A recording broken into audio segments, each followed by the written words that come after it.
In 1991, I moved to Minneapolis from Rochester, New York. A few months prior, the first Gulf War had begun, with the U.S. military carpet bombing the population of Iraq, commencing the carnage on Martin Luther King Jr.'s birthday holiday, of all dates.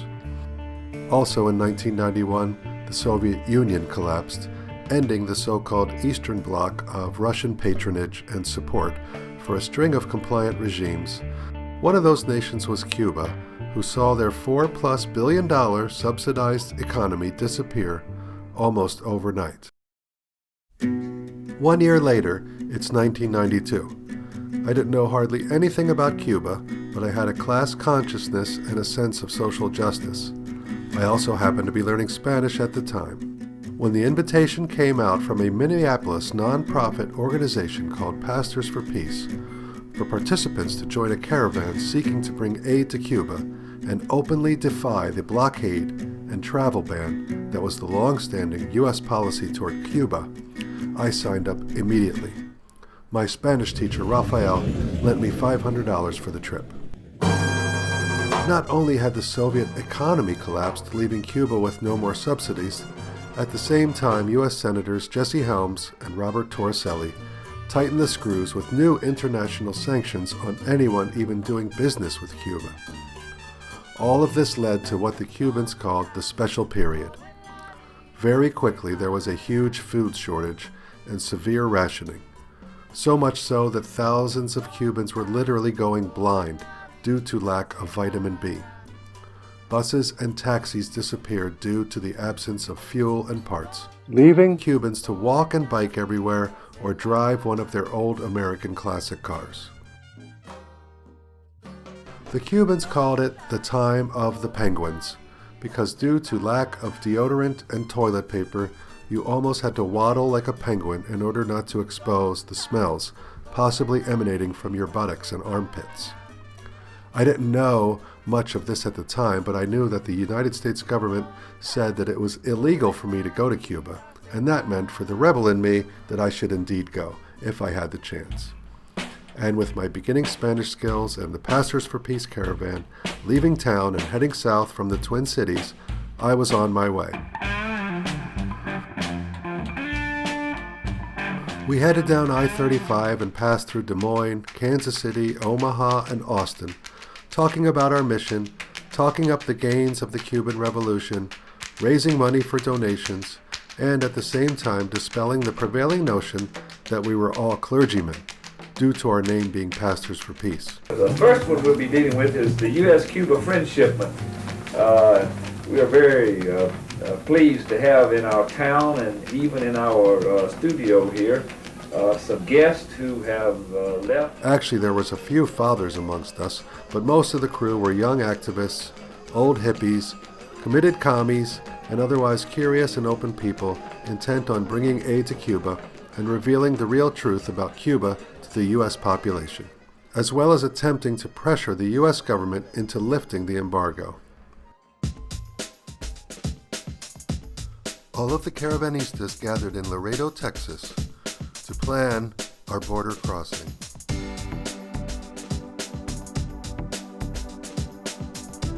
The Border Patrol tried to impede our passing, but we formed a human chain and held fast until they relented. They tried to force us into signing some papers, but we refused. Once in Mexico, we sped southwest towards Tampico, buying huge bags of fresh oranges along the side of the highway and trying to navigate the treacherously narrow mountain roads in the deep dark nights. Suddenly I was on my way to Cuba, of all places. Arriving there with my Hi8 video camera, I planned on making a film about the journey, which I am finally putting together now, over 30 years later. I work slow.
In Havana, we stayed at a religious retreat center, the Centro Martin Luther King, in the neighborhood of Marianao.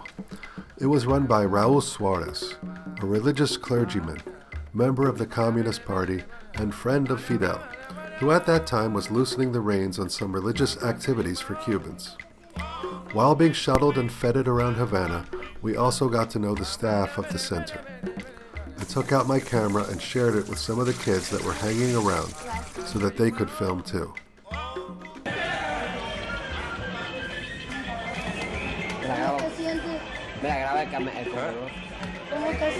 Oh, me siento muy bien. ¿Por qué? Porque es un buen día y he conocido a muchas personas amables y he visitado muchos lugares hoy, ayer. Aquí también pueden observar donde estuvimos. Aquí pueden observar donde el baño donde las personas hacen sus necesidades. Esto aquí es un lavamanos para lavarse las manos. Esta aquí es una ducha para bañarse.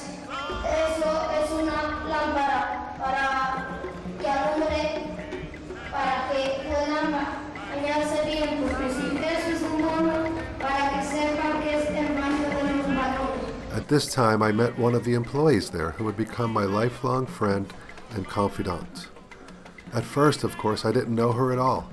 I labeled the tape of her interview with the words, "Workers at the Center," instead of her proper name, Esther, which I would come to know very well and say very often in the ensuing years. Here is a brother caravanista from Argentina interviewing Esther. Sí, es verdad que me ha afectado desde el punto de vista igual que a todas las amas de casa y a todas las trabajadoras de este país, porque hemos tenido que ajustarnos a un estatus de vida nuevo, ¿no? Pero con un poco de voluntad se va pasando la situación. Lógicamente tengo menos productos en el hogar y tengo que inventar un poco más, ser mejor cocinera, mejor de lo que era antes. Porque si antes un día decía voy a hacer un soufflé o voy a hacer, no sé, un arroz imperial, una paella, voy a hacer un pedazo de carne, ahora con lo poco que tengo que hacer maravillas para que mi familia no pierda entonces el buen paladar y no quedar como una cocinera mala, porque siempre he tenido fama de ser una cocinera especial. We went around town and continued our week-long tour of Havana in the special period. We visited hospitals, factories, and schools, and had the chance to meet and talk to lots of Havana residents. Habanero, oigan mi voz. Habanero, oigan mi voz. Aquí están los muñequitos cantando en su capital. Aquí están los muñequitos cantando en su capital. Citizens serenaded us in the streets.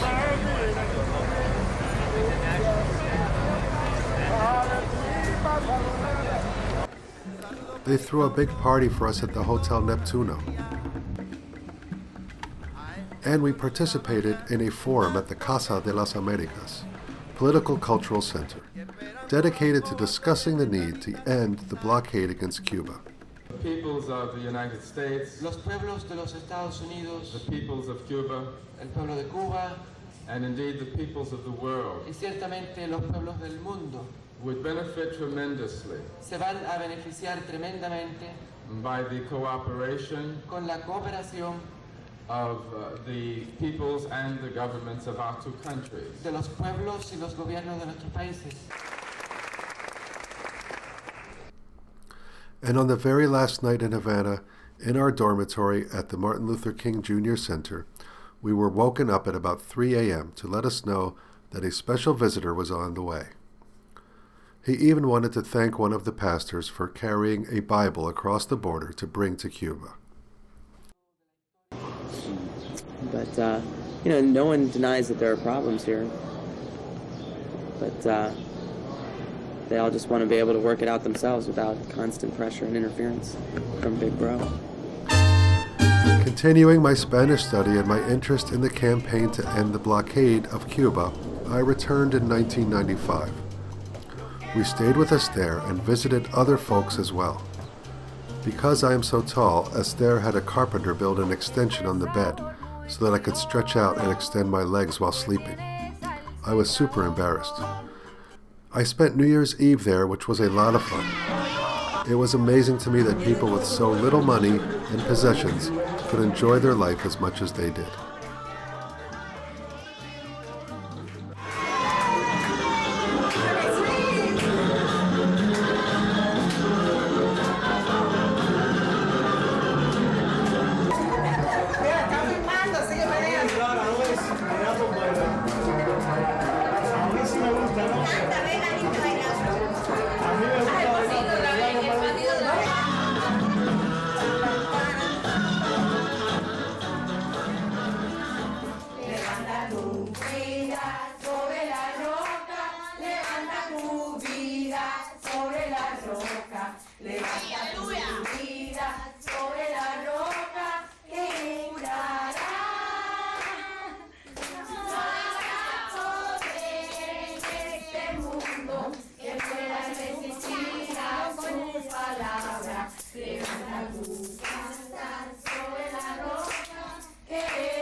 Esther was a religious person.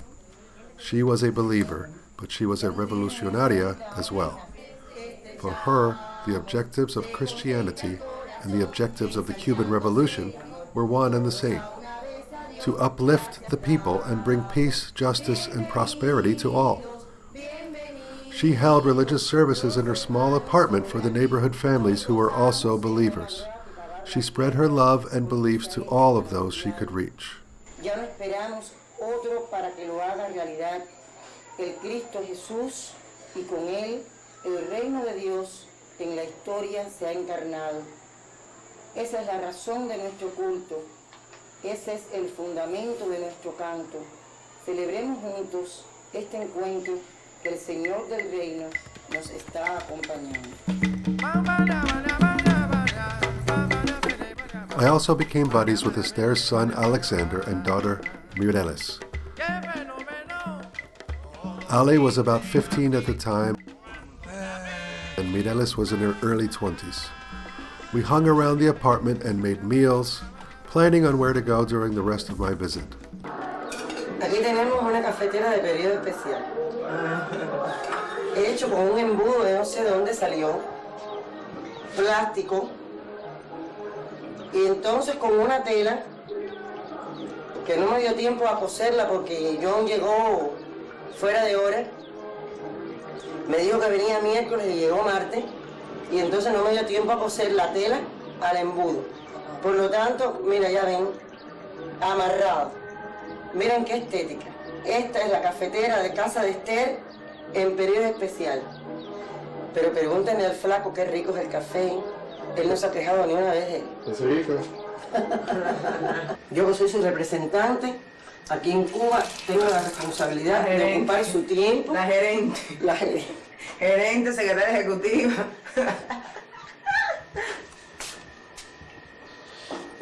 Qué maravilla. Soñar no cuesta nada. Soñar por mi parte y por la tuya, porque eso de que eres un hombre muy importante aquí en Cuba con muchas ocupaciones. Eres muy importante para los amigos más cerca. Pero más nada. I brought them some clothes that my then girlfriend Melinda had bought for them in Minneapolis. Ella parece conservó la personalidad de cada una y fue buscando la ropa. Todas las cosas que compraron tienen que ver con la persona. Sí, señor. ¿Entiendes lo que digo? Pero bueno, decimos Melinda, pero los demás amigos que no nos conocían, ¿cómo se dieron cuenta de las cosas que nos gustaban? Tú hiciste una descripción de la familia. Ese es el tipo de ropa. Una explicación simple. Este es el tipo de ropa que a mi mamá le gusta. Y aquel es el tipo de ropa mío que a mí me gusta. ¿Sí? Sí, Muy deportiva.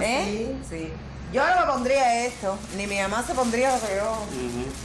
Mira, y ahora mira, aquí se. Entonces ahí sí, porque ese es el color de mi mamá, el rojo, red. ¿Sí?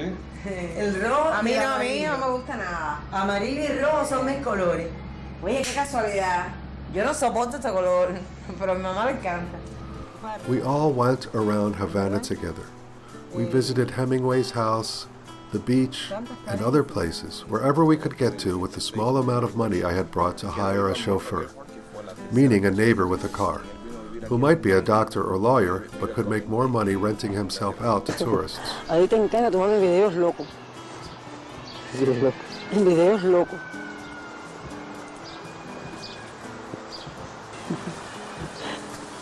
Yo nunca he visto el otro video que tú me hiciste el día de mi cumpleaños, ¿te acuerdas? Sí. ¿No recuerdas allá en el centro? Que me hicieron cantar y todo. Calladamente aprendes a conocer que es todo. Tenuemente la esperanza enjugando la lágrima aturdida va apareciendo a golpe de mucho batallar el manantial sonrisa y el grito de dolor se va tornando canto.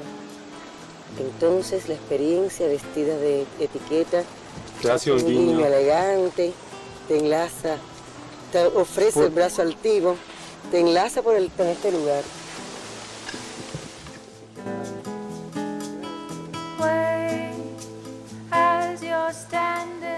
Muy bien, mejor que los niños. ¿Viste lo de los 50 gatos? ¿No lo viste? ¿Los 50 qué? En donde nosotros subimos, en la torrecita, ahí habían 50 gatos. En la parte de la planta baja. Cats, ¿no?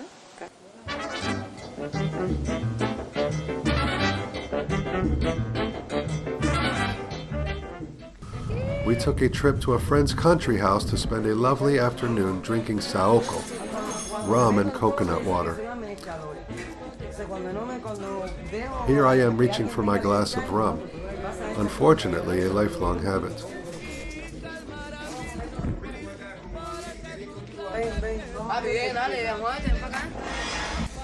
And we might have killed and ate this poor little pig.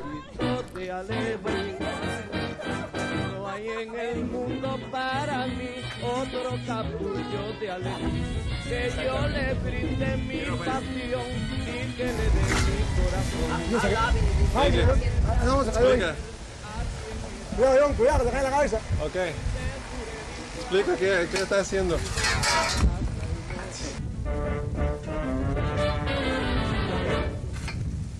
Por eso yo te canto a ti, lindo capullo de alelí. Dame tu aroma seductor y un poquito de tu amor, porque tú sabes que sin ti la vida es nada para mí. Tú bien lo sabes, capullito de alelí.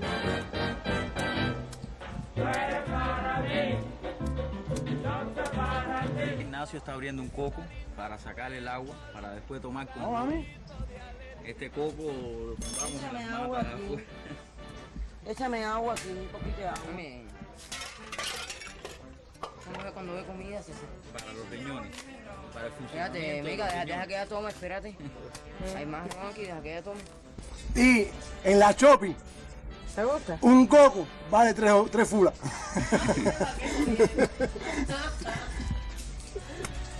Y un guarapo en la shopping vale unos $50. En mayo es cuando hay mango, en mayo, en el mes de mayo. Cuando le caigan los aguaceros de mayo, es que la fruta empieza a madurar. Here is Ignacio, Esther's husband and Alexander's father, talking with the woman of the house about her pregnancy and making some joke about her having a biracial baby because the baby is not her husband's. 11 meses. De un día. ¿Cómo es Sí, posible? no, porque esta para los 13 meses. In Cuba, they are a bit more loose with their joke making. ¡Hurra! ¡Ey! ¿Sabes lo que es eso, ya? Entonces, Ahora tengo 5 meses, no le hagas caso al loco. entonces hay un problema. El marido es blanco. A ver cómo tú entiendes eso. Ella, bueno, tú eres blanca, ¿no? Negra, John. Ella es blanca. Yo soy negra, la niñata, niño parado, etcétera. Entonces la metieron en el estomatón ahora. Y lo que trae ahí es negro. Así que, ¿cómo es eso? ¿Qué tú crees? No, viene con pelo lacio. Mira, John. Mira, mira. ¿Tú sabes lo que se llama? Eso fue lo que pasó. Tarro. Tarro,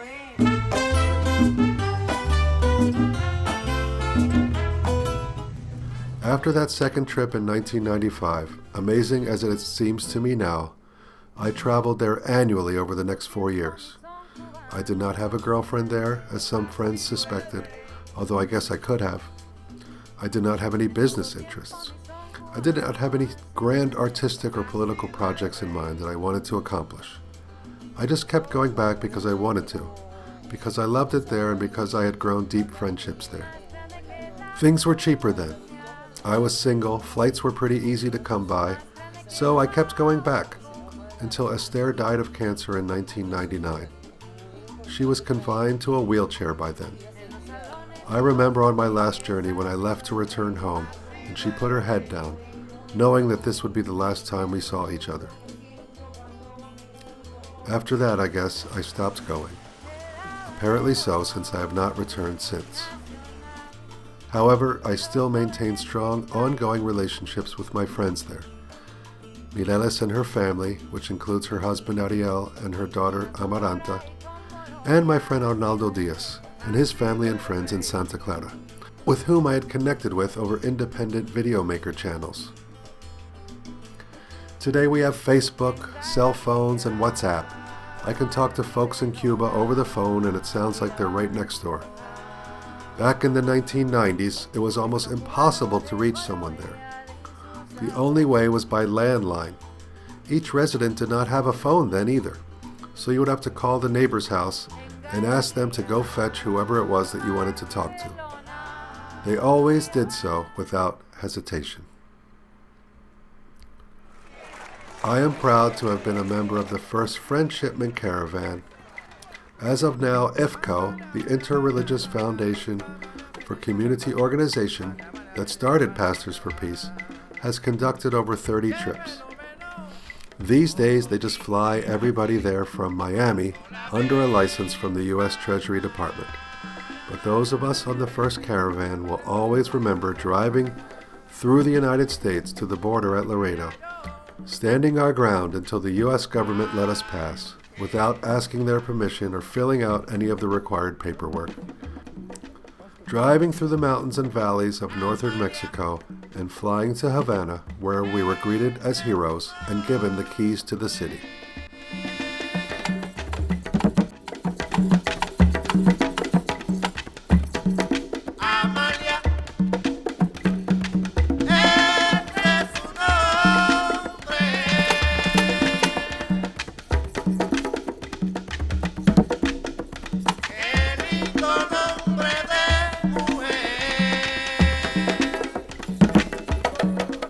Unfortunately, Cuba at this time is experiencing another time of the penguins. The economy is barely functioning, and there is a shortage of everything from food, milk and coffee to medicines, hygiene items, and gas. There are daily blackouts lasting up to 12 hours. People who dare to protest are beaten or locked up in prison. Many Cubans are selling everything they own and paying $4,000 for a flight to Managua, Nicaragua, from where they go north, making their way up through Central America and Mexico to the U.S. border, the same border we crossed 30 years ago on the first IFCO Pastors for Peace Friendshipment Caravan.